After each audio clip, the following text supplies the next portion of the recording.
अरुण भैया का आदेश अध्यादेश मानकर बिना किसी देरी के मैंने जिनकी भूमिका तैयार की थी, भाई दिनेश देसी घी, मतलब नाम भी ऐसा है कि कई श्रोता तो सूंघ कर देखना चाहते हैं कि कहीं मिलावट तो नहीं है।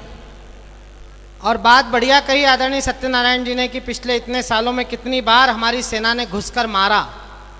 ये भी बात गलत है कि सेना के पराक्रम को, सेना के परिश्रम को हम अपनी राजनीति चमकाने के लिए कुछ लोग अपने पोस्टरों पर उनके नाम छाप रहे हैं। मीडिया में आप जिस तरह से आ रहा है, मैं 2 पंक्ति पढ़ना चाहता हूं। जनता का निर्णय इन बड़े नेताओं के सामने आपको बताना चाहता हूं जनता क्या सोचती है। मैंने 2 पंक्तियां लिखी, आज योगेंद्र भाई को सुनाई मैंने कि प्राण जाए पर वचन न जाए, ये भारत की जीत, ये भारत की रीत है। कोई नेता भ्रम ना पाले, ये सेना की जीत है। हम बिल्कुल इस बात को स्वीकार करते हैं कि जो कुछ सेना ने किया हम सब उसके साथ हैं।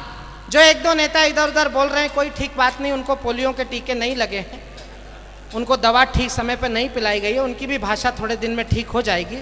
और नहीं ठीक होगी तो उनको ठीक करना हमको आता है, हमने अच्छे को ठीक कर दिया इस देश में। आइए मैं भाई दिनेश देसी घी जो हंसी ठहाकों के बीच आज की इस काव्य यात्रा को शुरू करेंगे, मैं उनसे निवेदन करना चाहता हूं, क्योंकि श्वेत क्रांति का अमृतभाषी जब व्यंगों की बौछार करे तो काव्य जगत के उस सैनिक की विजय श्री मनोहार करे।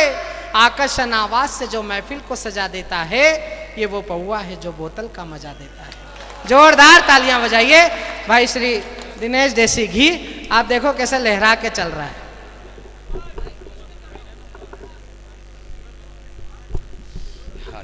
बहुत बढ़िया।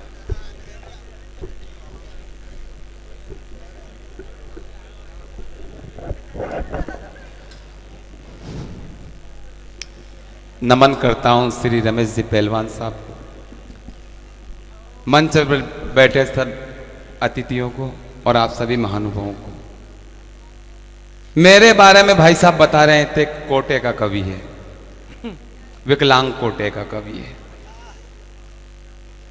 कभी सुजलाम हो गया, कभी सुपलाम हो गया, कभी मलयज शीतलाम हो गया, लेकिन भ्रष्टाचार के कारण आज मेरा देश भी मेरे ही तरह विकलांग हो गया, मेरे ही तरह विकलांग हो गया।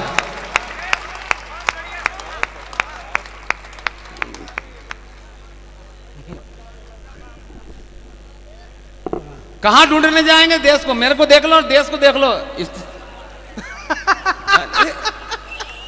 बस यहीं से पता लग जाएगा देश की हालत। आपको ये तो पटेल साहब है, यादव साहब है, पप्पू भैया है जो आपके बीच 24 घंटा उपस्थित रहते हैं, वरना नेताओं की स्थिति मालूम कैसी है। अरे मेरे देश का नेता चुनाव से पहले कहता, मैं तो रहूंगा तुम्हारे बीच में, रुके हुए सारे काम करूंगा, आपके मोहल्ले का नाम करूंगा। पूरा सदन, रुके हुए सारे काम करूंगा, आपके मोहल्ले का नाम करूंगा। अरे मेरे देश का नेता चुनाव से पहले कहता, मैं तो रहूंगा तुम्हारे बीच में। और जैसे चुनाव खत्म हो जाते ये रिकॉर्ड बंद हो जाती है और दूसरी वाली चालू हो जाती है।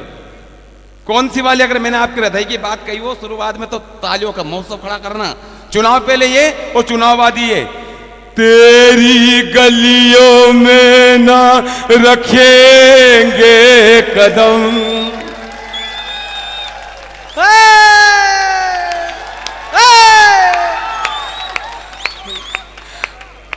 अच्छा, पब्लिक 5 साल तक चिल्लाती रहती बेचारी।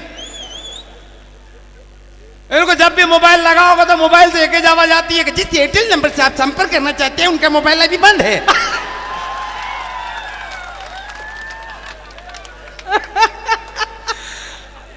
कृपया 5 साल बाद लगाएं।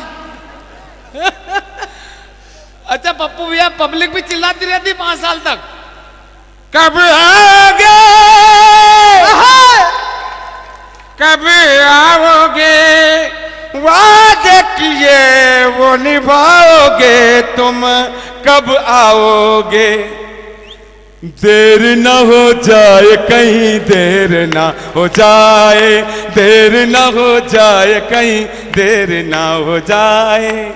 लेकिन मैं आपको बधाई देता हूं कि आपके बीच इतने अच्छे नेता हैं जो आपके बीच उपस्थित रहते हैं।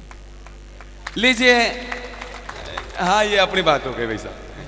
नहीं, आगे ही फंसे पड़े हैं। इनके बारे में तो कुछ बोलना भी मत, अभी पेमेंट भी नहीं हुआ है। वरना तेरी दूसरी भी टूटी हुई मिलेगी। टूटी क्या मिले, भगवान का सब, मेरी तो तकदीर ही खराब है। मैं विशाखापट्टनम गया इलाज करवाने के लिए, पाँव का ऑपरेशन किया। डॉक्टर ने ऑपरेशन करने के बाद मुझको चलाया, मैंने कमर पर हाथ रख के चला। डॉक्टर बोले फिर ऑपरेशन करना पड़ेगा। डॉक्टर साहब ने फिर ऑपरेशन किया, फिर मेरे को चलाया, फिर ऑपरेशन किया, फिर मेरे को चलाया, फिर कमर पे हाथ रख के चला। डॉक्टर बोला कि तेरी एक एक नस काट दी यार, फिर भी तेरे को कमर पे से हाथ नहीं हट रहा। मैंने कहा डॉक्टर साहब पहले ही बता देते, पजामे में नाड़ा नहीं है।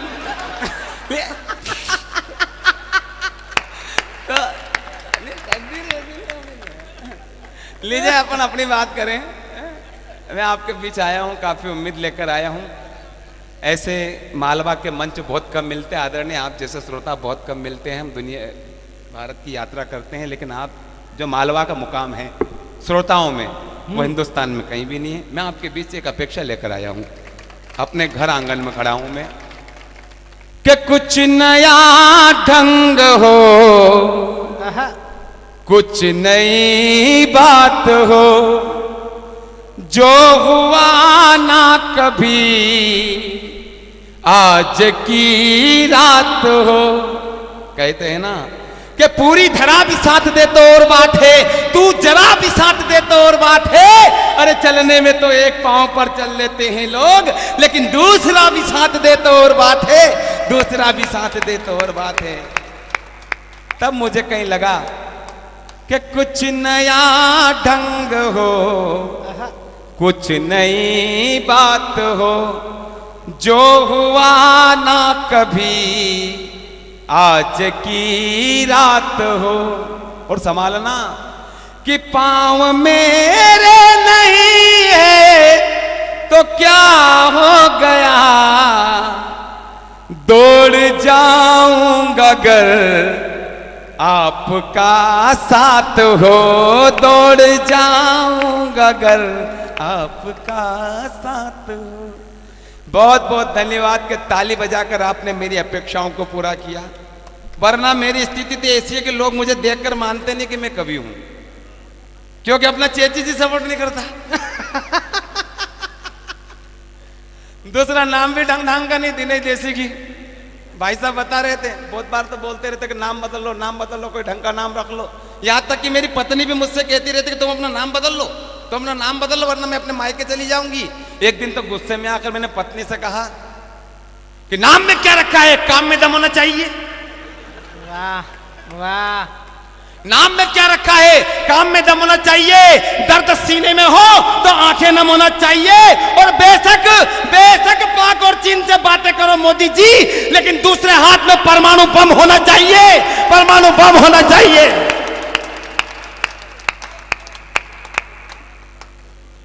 क्या रखा है नाम में? बहुत सारे के नाम शेर सिंह, लेकिन बकरी से डरे।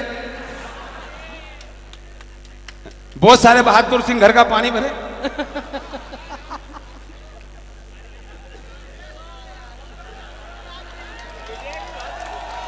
भाई साहब मुस्कुरा रहे हैं, ऐसा लग रहा है यहाँ कोई बहादुर सिंह बैठा है। अच्छा, मैं पढ़ाता हूँ भाई साहब प्राथमिक विद्यालय कल्याणपुरा में। 2007 में मेरी पोस्टिंग हुई। मैं स्कूल के अंदर गया, एक लड़के से नाम पूछ लिया। मैंने क्या नाम है तेरा? तो जो रंगो, बाप को नाम जो चंगो, ओका बाप को नाम जो भीख मंगो। मैंने कि कहीं पूरा खानदान नंगो है। साला चड्डा पहन के स्कूल आता, तेरे बाप को बुला के ला के साहब मेरा बाप नहीं आ सकता। अरे मैंने क्यों नहीं आ सकता? कि साहब नहीं आ सकता। अरे मैंने क्यों नहीं आ सकता? कि साहब इसलिए नहीं आ सकता कि उनका चड्डा पहन के तो अपन स्कूल आ गया। पट्टों की एक चड्डे से सेटिंग। मैंने चल छोड़, तेरा घर में चला जाता हूँ। ये बता तेरा घर कहाँ है? साहब नीम के सामने। नीम कहाँ है? मेरे घर के सामने। अबे तेरा घर कहाँ है? नीम के सामने। तो नीम कहाँ है? मेरे घर के सामने। भाई दोनों कहाँ है? तो आमने सामने। वाह। अरे मैंने छोड़ो यार, इनके लत्ते कपड़े से क्या लेना देना, गवर्नमेंट ने पढ़ाने लिखाने के लिए रखा। मैंने भूगोल निकाला, सारे नदियों का पाठ पढ़ा डाला, फिर एक लड़के को खड़ा करके पूछा, मैंने कि क्या नाम है तेरा? रामलाल। मन की रामलाल ये बता गंगा कहाँ से निकलती, किससे मिलती है? तो रामलाल कहने लगे, बाप की कसम मार साहब, मारा दाई से नहीं आकी कि स्कूल से घरे जानो ना घरे से स्कूल आनो, कोई कोई से मले अपने कहीं लेनो देनो।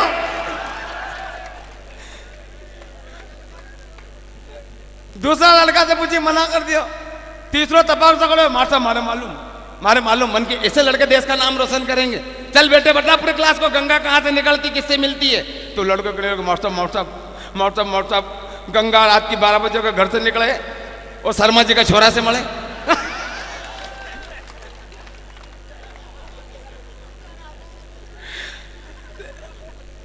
तो ये कंफ्यूजन हो जाता है। लोग कहते हैं नाम बदल लो, काहे के लिए नाम बदलो? अरे खिलाड़ी में दम होगा तो मैच में टिकेगा, अन्ना का जादू फिर अनसन में दिखेगा, और देसी घी में दम होगा तो पॉलीथीन में बिकेगा। वाह वाह। मैं ये मुक्तक हर जगह सुनाता हूं, सुनिएगा आप मेरे बारे में जैसा लोग समझते हैं। इसके बावजूद भी मस्ती लेना, आनंद लेना। आप पूरा कवि सम्मेलन आपका आनंद के लिए है। शांति से बैठो रहो, ऐसा फूल वूल फेंकना तो आप आएंगी भुवन मोहिनी जी, मेरे ऊपर फूल फेंक के कर लो भी क्या तुम? फूल भी सही जगह फेंको, आप ढंग की जगह फेंको। आप ये बीड़ी खंडर मकान पे फूल फेंक रहे भाई साहब। बीड़ी बुझा लो, बीड़ी। हाँ बीड़ी बुझा लो, नहीं तो हमको ही पीना पड़ेगी। स्वागत। देखो ये तो आदत पड़ जाती है, स्वागत। किसी किसी की आदत पड़ जाती है भाई साहब। हमारे मोहल्ले में 3 नवाब है, तीनों नवाबों की आदत पड़ गई हर बात के पीछे एक तकिया कलम लगाने की। तकिया कलाम का अर्थ होता है जानी भैया एक ही प्रकार का शब्द रिपीट करना हर बात के पीछे, एक ही प्रकार का शब्द रिपीट करना। पहले वाले नवाब कहीं भी जाते तो बोलते जूते खा के, किसी की शादी में चले जाए तो बोलते जूते खा के। मैं अकेले अकेले शादी कर ली जूते खा के, हमें नहीं बुलाया जूते खा के, दुल्हन तो अच्छी मिली जूते खा के। दूसरे वाले नवाब बोलते थे आपकी दुआ से, कहीं भी जाते तो बोलते आपकी दुआ से। एक बार उनके पिताजी शांत हो गए, दादाजी उनके चाचा शांत हो गए, तो लोग घर पे बैठने के लिए आए, पूछने लगे बोल चाचा जी को क्या हुआ था? अब कुछ मत पूछो, आपकी दुआ से चाचा जी महीने भर से बीमार रहे आपकी दुआ से, डॉक्टर का खूब इलाज चला आपकी दुआ से, लेकिन चाचा जी फिर भी निपट गए आपकी दुआ से। तीसरे वाले नवाब की आदत सुन के आप अचंभित हो जाएंगे। वो कहीं भी जाते तो बोलते आपके मुंह में।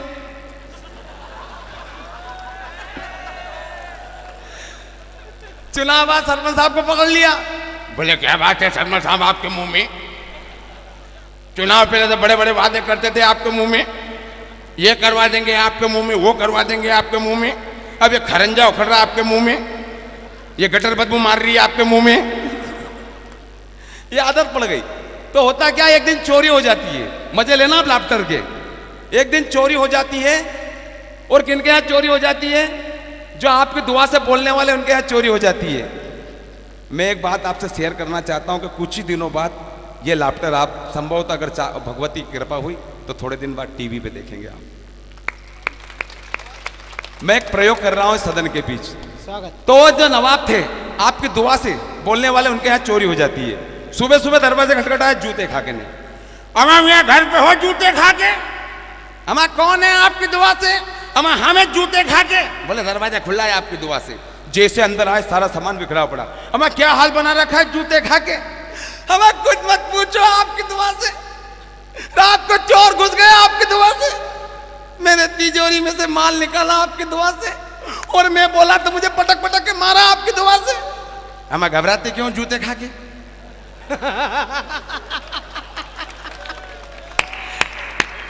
अभी थाने चलते रिपोर्ट लिखवा दे जूते खा के। अब वो रिपोर्ट लिखवाने के लिए थाने में जाते तो रास्ते में उनको वो मिल जाते, कौन? आपके मुंह में। अब सुबह सुबह कहां जा रहे हो आपके मुंह में? हमें कुछ मत पूछो जूते खा के, चोरी हो गई जूते खा के। हमें घबराते क्यों आपके मुंह में? अभी रिपोर्ट लिखवा दें आपके मुंह में। अब वो रिपोर्ट लिखवाने के लिए थाने में जाते, टीआई साहब बैठे, सबसे पहले गए जूते खा के बोलने वाले। हाँ नवाब साहब सलाम वालेकुम, बताइए क्या हुआ? अब हमसे पूछते हो जूते खा के, क्या हो गया जूते खा के? चोर सरेआम घूम रहे जूते खा के, रोजाना चोरी हो रही जूते खा के, और आप यहां पर बैठे हो जूते खा के। और टीआई साहब देख के बोले क्या बदतमीज बात कर रहे हैं, तमीज से बात करो। तमीज नहीं बात करनी, हटा उनको। अब जैसे हटे तो वो आ गए आपके मुंह में बोलने वाले। हाँ ना, वो सब बदतमीज बात करे, तमीज़ी बात नहीं। अब बताओ हुआ क्या? अगर हमसे पूछते हो आपके मुंह में क्या हो गया, आपके मुंह में रात को चोर घुस गए आपके मुंह में, सारा सामान लेके भाग गए आपके मुंह में, लेकिन एक बात जरूर है आपके मुंह में, चोर भाग के कहां जाएगा आपके मुंह में, चोर को पकड़ लेंगे एक दिन आपके मुंह में और इतने जूते मारेंगे आपके मुंह में एक दांत नहीं रहेगा आपके मुंह में। ये आदत का किस्सा होता है। और दोस्तों, कुछ नेताओं की आदत पड़ गई है जो खराब बयानबाजी करते हैं, कहते कि मैं भारत माता की जय नहीं बोलूंगा।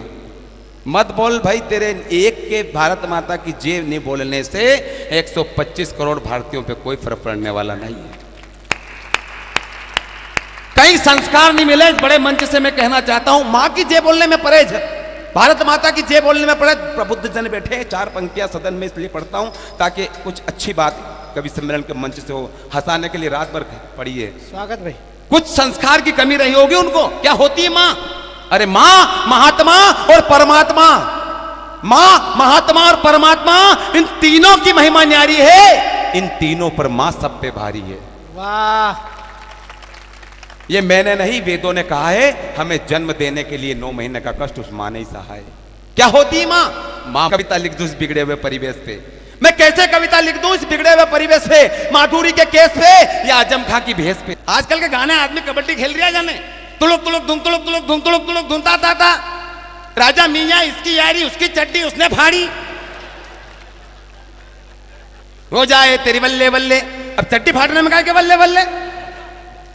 कहते भी इस बात का मुझे गम है, कहते भी इस बात का मुझे गम है, मेरी आंखें भी इस बात से नम है कि हुई जो मुन्नी बदनाम, इसके जिम्मेदार भी सिर्फ और सिर्फ आप और हम हैं, आप और हम। हमने बच्चों को अच्छे संस्कार नहीं दिए और राम पैदा हो जाए, कहां से पैदा होंगे साहब? फिर तो रावण ही पैदा होंगे। सारे चीज के अपना ही सोना खोटा है तो क्या सुनार का दोष भला, अरे ये बीज बम्बूल का बोया है तो क्या बाहर का दोष चला। हमने अच्छे संस्कार नहीं दिए बच्चों को। क्या भाई दिलीप भाई साहब गाने ऐसे, पुराने जमाने में ऐसे गाने थे, दद्दू के पशु भी गा लेते थे। अभी तो मैं शिक्षा विभाग में टीचर हूं, इससे पहले भेस चलाया करता था। आधा गाना मेरी भेस गाती थी और आधा गाना मैं गाया करता था। मजाक थोड़ी गाना ये। तिरछी टोपी वाले बाबू भोले भाले, तुम याद आने लगे हो तो जा मेरी जाने लगी है। तुम्हारी भेस करती आए आए।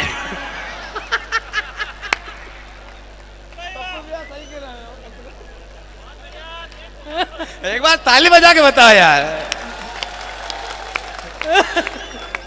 नहीं थे, पुराने जमाने में ऐसे गाने के पशु भी गा लेते थे, लेकिन देश के बड़े कलमकार योगेन भाई साहब बैठी है, दीदी अंजू रहमत जी यहाँ पर बैठी है, डॉक्टर भुवन मोहिनी जी बैठी है, देश के बड़े संचालक बैठे। मैं इतना प्रश्न करता हूँ कि आजकल के गाने, छत पर सोया बहनोई में तने समझ के सो गई, मुझको राणा जी माफ करना गलती मारे से हो गई। भाई गलती थार से कैसे हो गई? कैसे हो गई? अगर सही प्रश्न किया है दिनेश देसी गिने तो तालियों का महोत्सव चौथी पंक्ति में करना, पहली में नहीं करना। हाँ पहली में करते थे बहुत जगह पे। छत पे सोया बहनोई में तने समझ के सो गई, मुझको राणा जी माफ करना गलती मारे से हो गई। और जब आग लगाई संस्कारों को हाथों से तो रोने की जरूरत क्या थी? जब आग लगाई संस्कारों को हाथों से तो रोने की जरूरत क्या थी? दाग लगाया चूनर पे तो धोने की जरूरत क्या थी? अरे आहार व्यवहार लज्जा और कार जब मेरे हिंदुस्तान की संस्कृति थी तो फिर इन्हें खोने की जरूरत क्या थी? अरे जब तेरा बिस्तर नीचे था तो फिर छत पर जाकर सोने की जरूरत क्या थी?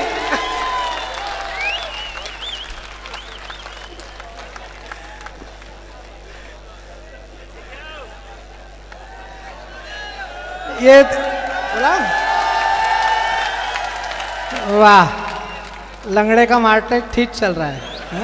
आजा आजा आजा। हाँ एक बार क्या, जब पप्पू यादव 3 बार हो गए तो ये भी एक बार तो और आ ही सकता है, ऐसा थोड़ी। बजाओ जरा जोरदार तालियां। आजा।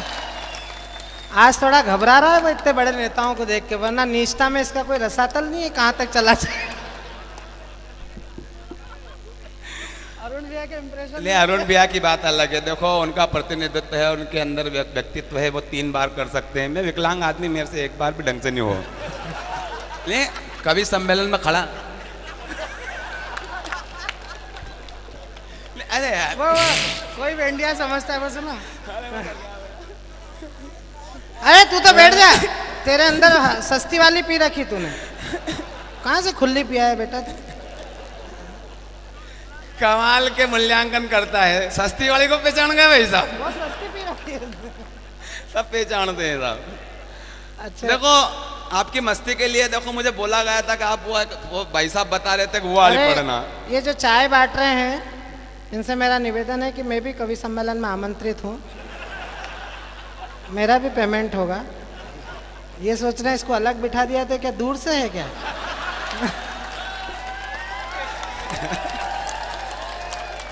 मतलब देखो अरुण भैया, यादवों के कितने बुरे दिन आ गए कि यादव के संयोजन में, यादव की उपस्थिति में एक यादव को चाय नहीं मिल रही है।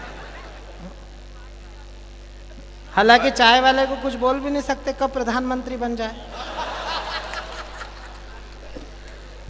जरा एक बार दिनेश को वातावरण दीजिए। हाँ दिनेश।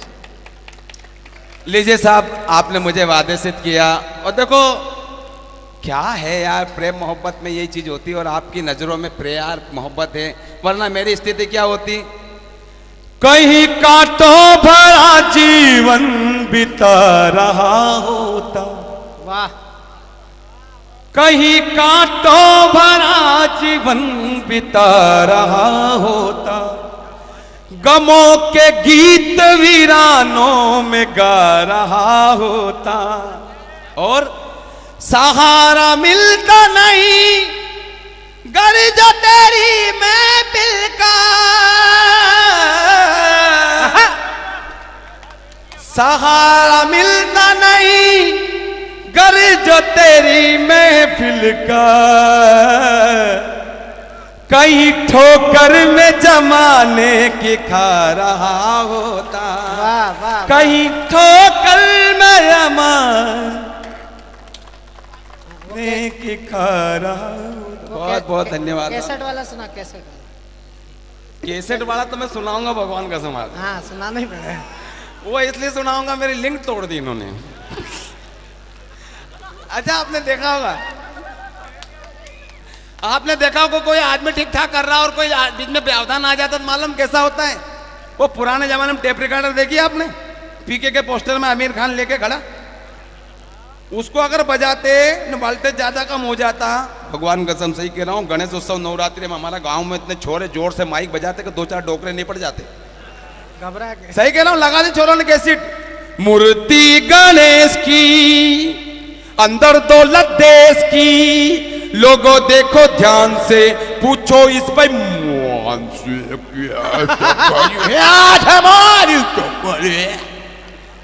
दादाजी गए। वो नवरात्रि में एक दादी नहीं पड़ गई, गाना बिगड़ जाता है, आदमी का जी घबरा जाए इसमें। मैया जिनको याद करे वो लोग वाले होते हैं। दादी गई। लीजिए मस्ती के लिए 4-5 मिनट आपके बीच में खड़ा रहकर आपको आनंदित करने का प्रयास करता हूं। मुस्कुराते रहिए, गुनगुनाते रहिए, हंसो और डॉक्टर से बचो। हाँ और क्या। मेरी पत्नी ने पूछ लिया, क्यों जी आप कवि सम्मेलन में जाते हो, लोगों को कविता सुनाते हो, आज मेरे पास बैठो और कोई कविता बनाओ और अभी के अभी कोई कविता सुनाओ। मैंने पत्नी से कहा तुझे कौन से विषय पे कविता सुनाऊं?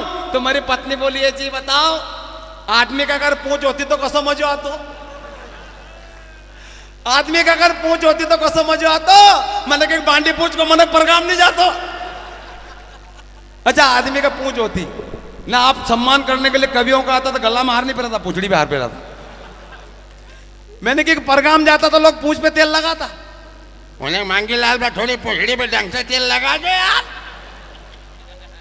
पिछली बार तो तुम्हारी पूछड़ी पे से घासलेट बासा कर दो यार।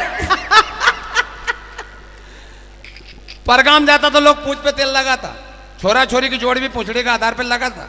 उन्हें देखे लो 4 फीट की पूछ नाना की, 2.5 फीट की नानी की, छोरा छोरी की पूछड़ी की जोड़ लगी जाए नहीं, जमीन जायदाद के कहीं खाओ।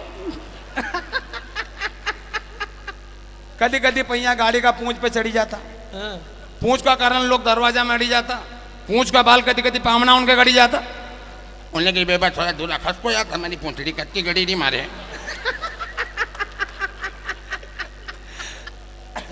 पूंछ का बाल पामना के गड़ जाता और पूंछ पकड़े पामना गच्चे पे चढ़ी जाता। उन्हें की बेबा मैंने पूंछड़ी लटकाई थी, कहाँ चढ़ा हुआ साहब, कहाँ से चढ़ी आओ। कदी कदी पोटा में खड़ी जाती, कदी कदी गोबर में खड़ी जाती तो बैराउंड मल जाती। मान वाले के बिहाल पूछी तो मारे पूछा इन पूछी खल घर में आई क्यों। लेकिन आदमी को पूंछ होती तो फिल्मों के नाम कैसे होते, फिल्मों के गाने कैसे होते, फिल्मों के डायलॉग कैसे होते। आदमी को अगर पूंछ होते तो फिल्मों के नाम होते। हम पूंछ दे चुके सनम, हम आपके पूंछ में रहते हैं, तेरी पूंछड़ी की कसम, पूंछ वाले दुल्हन ले जाएंगे। अच्छा फिल्मों के गाने कैसे होते हैं। तू जब जब पूंछड़ी हिलाए मैं दौड़ी आऊं नदिया किनारे, पूंछड़ी वाले पूंछड़ी हिला, देखी जो पूंछ तेरी मैं दीवानी हो गई। वाह, मशहूर तेरी पूंछ की कहानी हो गई, देखी जो पूंछ तेरी मैं दीवानी हो गई। पूंछ पे तेरी मिट्टी, पूंछ पे तेरी मिट्टी, मिट्टी पे तेरी पूंछ, ऊपर अल्लाह नीचे धरती, बीच में तेरी पूंछ रे सुल्तान। अच्छा ये तो गाने होते, बहुत सारे गाने आपको फिर बताऊंगा मैं, लेकिन ये तो गाने होते। लेकिन आदमी को पूंछ होती तो बहन क्या करती, भाई की पूंछ पे राखी बांध देती और गाती, भैया मोरे पुछड़ी को कभी नहीं कटाना भैया। अच्छा ये तो गाने होते हैं, लेकिन आदमी को पूंछ होती तो फिल्मों के डायलॉग कैसे होते हैं। मान लीजिए तिरंगा फिल्म में राजकुमार नाना पाटेकर, गेंडा स्वामी ये कमांडू बड़ा खतरनाक है, तुम्हारा बाप है, पूंछ हिलने से पहले ही पूंछ काट देता है। और रहा सवाल हमारा, तो गेंडा स्वामी हम ना तलवार की धार से ना गोलियों की बौछार से, बंदा डरता है तो केवल पूंछड़ी की मार से। वाह, नाना पाटेकर साहब, नाना पाटेकर सर आपको अपनी पूंछ का अंदाज नहीं बताना था। वाह भाई, वाह वाह वाह वाह दिनेश, आपने अपनी पूंछ का राज बताकर अपने आप को कमजोर कर लिया, दिमाग लगाना था। बजाओ ताली, बजाओ बजाओ। आगे मेरी पूंछ का तमाशा देखने के लिए अब ऐसे से मैं पूछ हिलाऊंगा, आप देखोगे चर्चा करते हो, घर चले जाओगे, खाना खाओगे, सो जाओगे, कुछ फर्क पड़ने वाला नहीं। तुम लोगों को पूछ हिलाने की आदत पड़ी तुम लोगों की, पहले राजा महाराजाओं के सामने, फिर अंग्रेजों के सामने, अब नेता और गुंडों के सामने। हिलाओ भाई हिलाओ, मुझे कोई फर्क पड़ने वाला नहीं है। ये पिच्छू सा देश जो हमारे पूंछ को तोड़ने का ख्वाब देख रहा है, ये वो ख्वाब देख सकता है क्योंकि उसे मालूम है किसी को किसी की पूंछ के लिए हमदर्दी नहीं है। सारे एक दूसरे की पूंछ खींच रहे, ये हिंदू की पूंछ है, मुसलमान की पूंछ है, सिख की पूंछ है, ईसाई की पूंछ, खींचो भाई खींचो खींचो, मुझे कोई फर्क पड़ने वाला नहीं। ये पूंछ वाली बाई क्रांति लाना चाहती थी, कौन समझा। ये होते, लेकिन वास्तव में आदमियों को अगर पूंछ होती, मैं मेरी चाह यही, मेरी राह यही, तुम्हें अपनी कविता सुनाया करूं, मेरे रोने से जो सबको आए हंसी, तो रो रो के सबको हंसाया करूं, रो रो के सबको हंसाया करूं। अच्छा गांव की महिलाएं गीत कैसे गाती, अगर आदमियों को पूंछ होती तो 90 साल की डोकरियां, आदमियों को पूंछ होती तो ऐसे गीत गाती, तुम्हारी पूंछड़ी देखी नहीं लोग गणा, हम तो पूंछड़ी